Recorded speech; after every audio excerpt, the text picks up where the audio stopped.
Je représente donc la GIR Carco, la direction de l'action sociale. La raison pour laquelle je suis présente aujourd'hui, c'est que quand on cause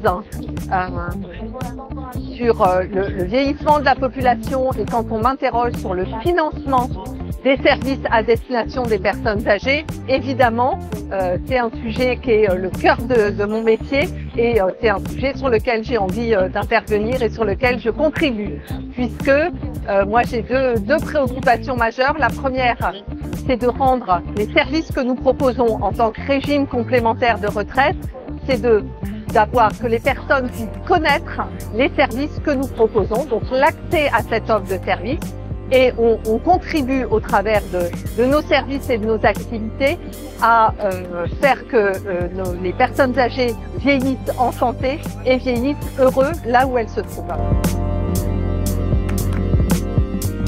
Alors nous sommes un partenaire,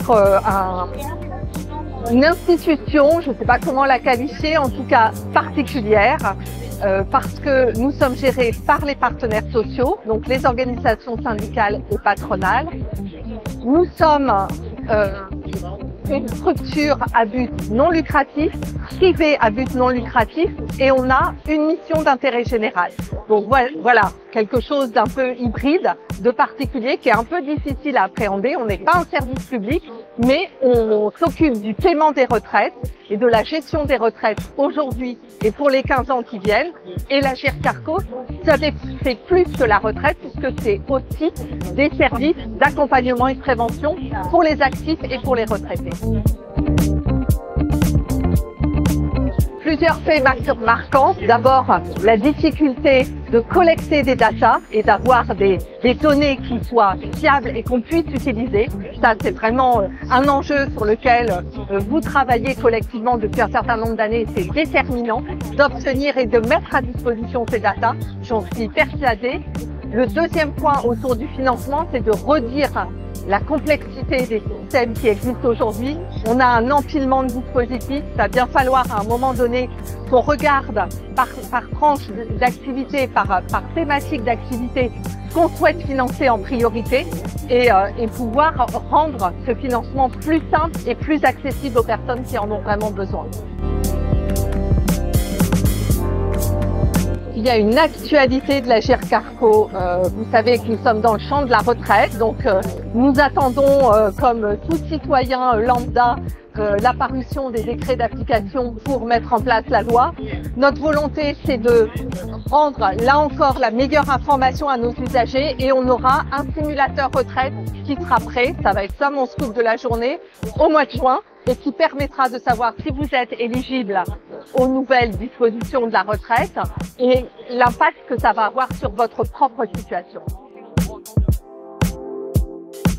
Alors, on a besoin, on l'a dit ce matin, de ne pas opposer les systèmes, le privé, le public, le domicile, les établissements. On a besoin de l'entreprise pour développer, pour innover, pour tester, pour expérimenter des nouvelles solutions. Voilà, donc vous avez un rôle dans cette économie qui est évident et on a besoin de cette innovation pour ensuite regarder comment potentiellement on contribue au financement d'un service, d'une offre ou d'une autre offre et pour permettre de passer à une échelle. Moi, ce qui m'intéresse à un moment donné, c'est que quel que soit l'endroit où vous vivez et quelle que soit la caisse de retraite dont vous dépendez, vous avez accès au même service et un service de qualité.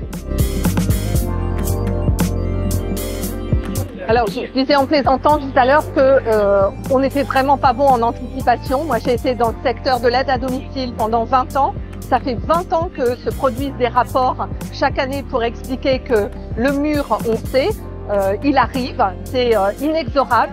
C'est pas un tsunami de la dépendance, mais c'est un tsunami du vieillissement. Et ça amène des problématiques spécifiques. Donc, voilà, je pense qu'on y est. On est finalement assez bon en France quand on est le nez au bord du mur ou à côté du précipice. Donc voilà, je reste extrêmement optimiste parce que des mécanismes se mettent en place, parce qu'il y a des travaux de fond qui avancent vraiment. Donc voilà, je reste optimiste sur la suite de l'événement.